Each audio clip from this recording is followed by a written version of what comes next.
warahmatullahi wabarakatuh. Selamat siang semuanya. Masih semangat ya? Hari ini kita akan mempelajari jenis-jenis bidang ekonomi kreatif. Tapi sebelum itu, sebelum mulai pelajaran, baiknya kita membaca doa dulu. Silakan tuan pilih. Doa mulai.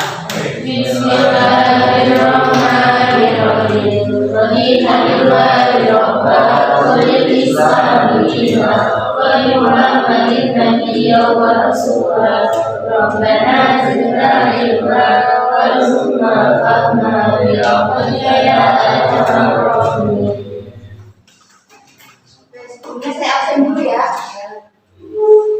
Ahmad Syaifuddin, Destani Isnaini, Diki Nanda Ferdiansyah, Dimas Andika Pratama, Fajar Darusman, Gali,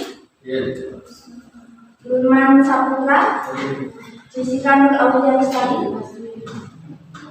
Kalisa Alilatul Dariza, Muhammad Rendra Andi Saputra, gak masuk. Nur Indria Lestari, Rizka Nuraini, Sri Wulandari, Muhammad Abdul Kohar. Berarti nggak masuk 2 orang ya. Oke, adik-adik di sini pada pertemuan minggu lalu kita sudah mempelajari tentang konsep ekonomi kreatif. Sebelumnya ada yang masih ingat apa itu ekonomi? Ada yang masih ingat? Apa? Ekonomi adalah ilmu yang mempelajari tentang proses produksi, distribusi, dan kalau kreatif, ya betul. Jadi intinya ekonomi kreatif itu adalah sebuah konsep atau di era gempuran ekonomi Indonesia untuk memajukan kesejahteraan perekonomian Indonesia. Siapa yang nanti besarnya ingin menjadi seorang wirausahawan? Ada yang mau jadi seorang wirausahawan? Gak ada yang mau. Wirausahawan itu memiliki peran penting dalam proses pembangunan ekonomi di Indonesia, khususnya ekonomi kreatif. Nah, kali ini kita akan belajar jenis-jenis bidang ekonomi kreatif. Yang pertama ada periklanan. Silakan dibaca yang paling depan. Periklanan. Periklanan dalam penelitian seperti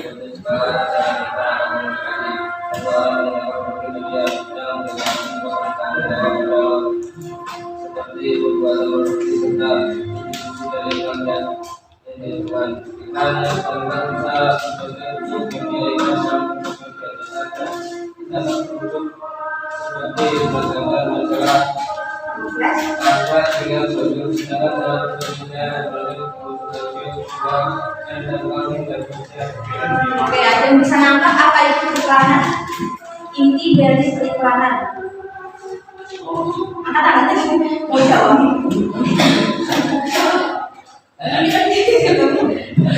Oke, iklan itu pada intinya fungsinya untuk menarik perhatian konsumen, yang dimana iklan itu dibuat semenarik mungkin agar konsumen itu mau membeli barang yang ditawarkan. Ada yang pernah makan iklan?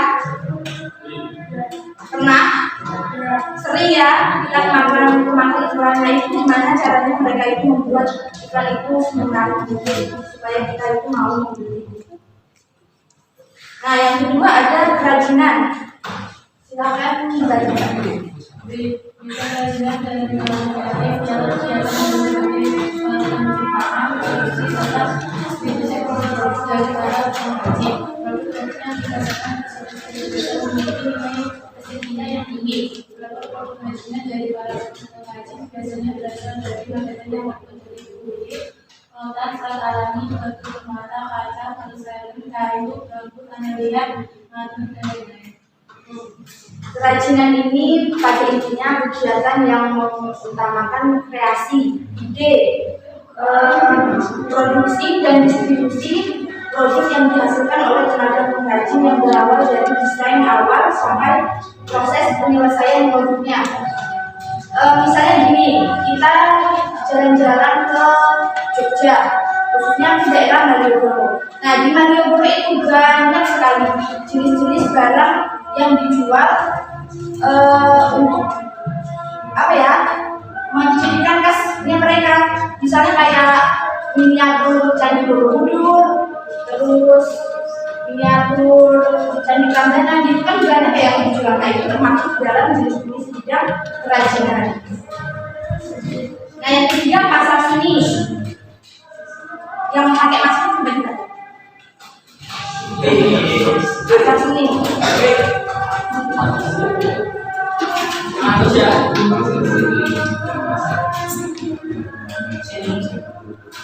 Kurang keras mas. Gak dengar. Baca cewek kan. Ayo dong mas sekarang.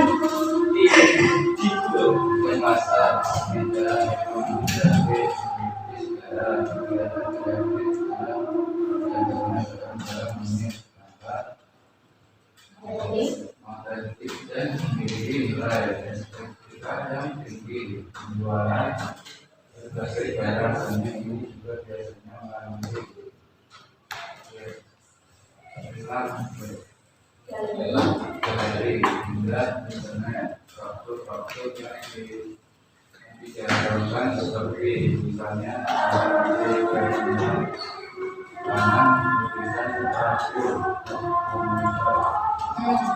Jadi intinya kegiatan pasar seni ini adalah kegiatan perdagangan yang menjual nilai barang-barang asli, unik atau langka, serta memiliki nilai estetika dan sejarah barang ini. Ada kan orang yang jual barang-barang antik? Nah, itu termasuk jenis atau bidang kategori pasar seni. Kemudian keempat, arsitektur. Siapa mau baca? Mas, baca. Serius banget kan? Bidang arsitektur adalah mengenai pendidikan desa, desain, perencanaan biaya, konstruksi, hingga pembangunan. Hal ini juga berarti konstruksi dari tingkat bentuk seperti perencanaan, arsitektur, dan hingga tingkat mikro seperti desain, konstruksi, arsitektur, serta desain perumahan. Oke. Intinya kalau kegiatan arsitektur ini berkaitan dengan desain, gak cuma desain rumah, tapi juga desain perkantoran atau ruang publik lainnya. Misalnya kalian pengen buat rumah nih, aku pengen rumahku tuh minimalis tapi modern. Terus kalian bingung gimana caranya, karena aku nggak bisa gambar gitu kan. Kalian bisa mempercayakan jasa itu pada arsitek. Jadi orang yang berkecimpung di dunia arsitektur itu namanya arsitek. Kemudian yang nomor 5 ada desain. Mas Anies baca. Kami ambil. Desain, jika desain dalam ekonomi. Ayo. Desain. Baik, itu dia desain. Jika desain dalam ekonomi kami meliputi segala kegiatan kreatif dalam desain, mulai dari grafis, interior, produk, industri, juga desain untuk pemasaran produk. Dalam bidang desain diperlukan ide dan nilai kreativitas yang tinggi. Ya. Jadi desain ini kegiatan yang berkaitan dengan kreasi, yang berkaitan dengan ide-ide. Desain ini mencakupi desain interior, desain produk. Misalnya kalian punya produk, nggak mungkin kan nggak ada desainnya, masa polos-polosan itu kan nggak mungkin, nggak ada nilai estetikanya kan. Jadi diperlukan yang namanya desain. Kemudian yang terakhir ada mode. Mbak dibaca. Mode dalam ekonomi kreatif meliputi segala penciptaan, produksi, pakaian, alas kaki, kandungan, aksesoris, dan lainnya. Bidang dalam produksi, bidang mode dalam ekonomi kreatif juga meliputi konsultasi dan distribusi produk fashion. Intinya mode ini fashion ya, fashion yaitu kegiatan yang berkaitan dengan pakaian atau desain sepatu bisa, terus desain aksesoris juga bisa, itu termasuk di dalam fashion. Misalnya tahun kemarin itu lebaran tahun kemarin yang lagi tren baju apa? Shimmer kan? Nah itu termasuk di dalam mode atau fashion. Nah dari beberapa jenis atau bidang ekonomi kreatif ini bisa dipahami nggak? Bisa ya. Sebenarnya ada banyak sekali jenis-jenisnya. Cuma saya di sini ambil beberapa aja. Kita lihat video dulu ya.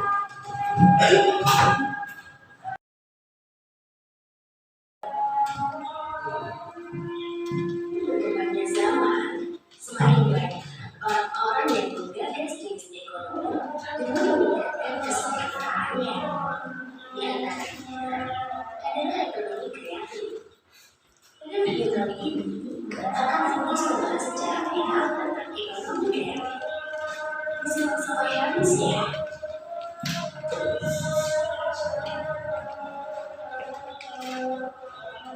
Ekonomi kreatif adalah sebuah konsep dan perekonomian di era ekonomi yang baru menggunakan kreativitas dan inovasi. Selain kreativitas, tantangan serta kreativitas yang akan perekonomian semakin maju. Sudah banyak jenis usaha yang bisa dijalankan dalam memakai konsep ekonomi kreatif dari contoh-contoh lain. Contoh pertama, advertising atau periklanan. Periklanan bisa dijadikan sebagai ajang para pelaku ekonomi kreatif untuk menawarkan jasanya dalam membuat iklan. Tidak hanya menggunakan iklan juga harus menggunakan strategi pemasaran yang tepat. Bisa dilakukan melalui media elektronik atau cetak. Contoh kedua, arsitektur. Tidak hanya berkaitan dengan ekonomi kreatif bisa dimasukkan ke semua bidang yang terkait dengan arsitektur, seperti perencanaan kegiatan teknik sipil, pembangunan tata kota, dan masih banyak lagi. Contoh ketiga, handmade atau kerajinan tangan. Kerajinan tangan umumnya dibuat secara manual atau tradisional. Namun, komunitasnya bisa mengangkat nama-nama pengrajinnya.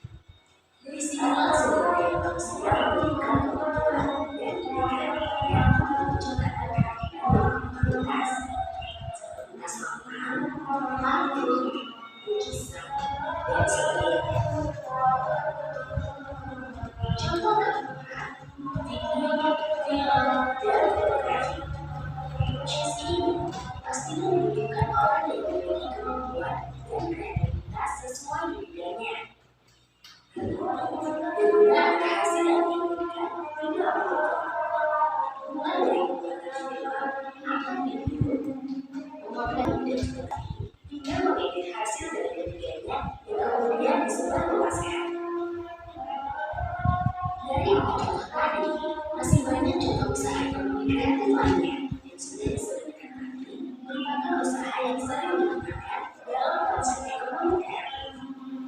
Selain perhatian dan contoh-contohnya, ada pun manfaat dari ekonomi kreatif.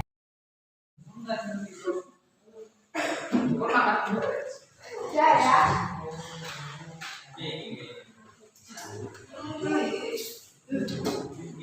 Oke, kelompoknya mau diatur sendiri. Coba.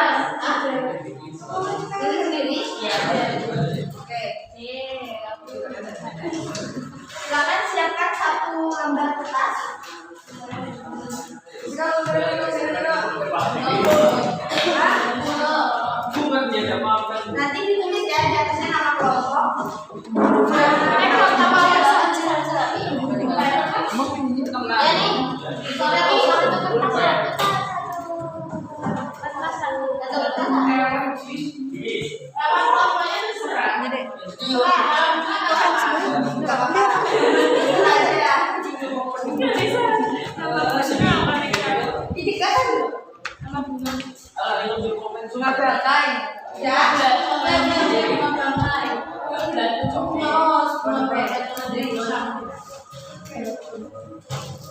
Ya.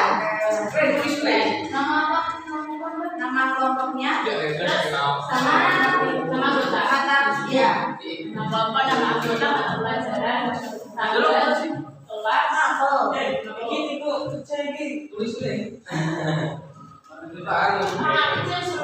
Soalnya sedikit kok, cuma 4.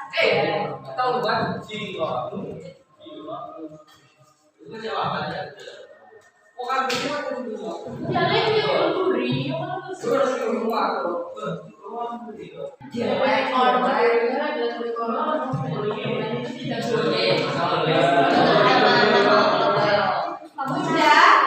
Oke, nomor 1. Apa yang dimaksud?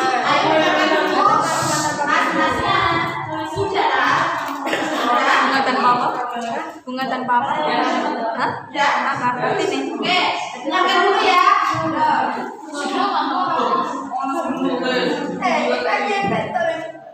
Ayo, dengarkan dulu. Soalnya nomor 1. Apa yang dimaksud dengan ekonomi kreatif?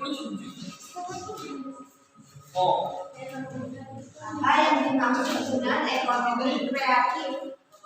Dengan ekonomi kreatif. Apa yang dimaksud dengan ekonomi kreatif?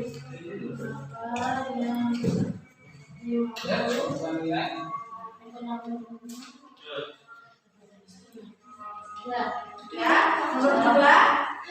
Sebutkan upaya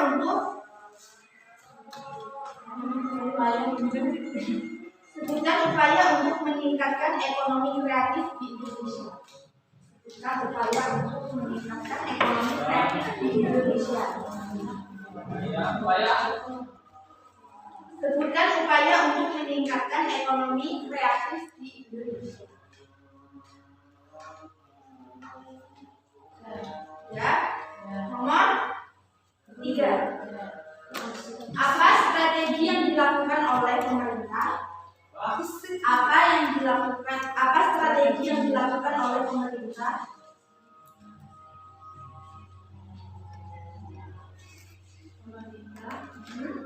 untuk bisa mengembangkan ekonomi kreatif?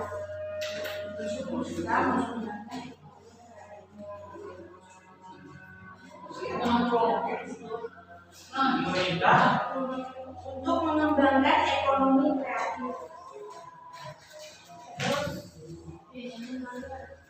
Ya, next, nomor 4. Mengapa ekonomi kreatif perlu dibangun di Indonesia? Kreatif perlu dikembangkan di Indonesia.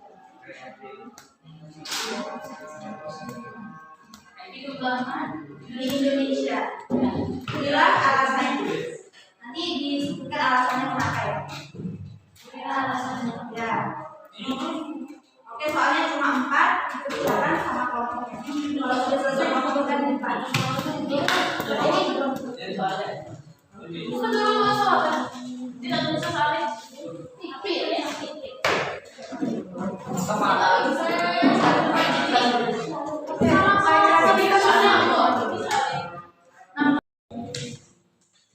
Alhamdulillah, hari ini kita belajar tentang jenis-jenis ya. Ingat-ingat ya minggu depan. Siapa yang nilainya tinggi dapat?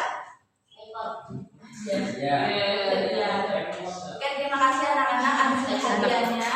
Kita cukupkan pelajaran sampai hari ini. Assalamualaikum warahmatullahi wabarakatuh. Waalaikumsalam warahmatullahi wabarakatuh.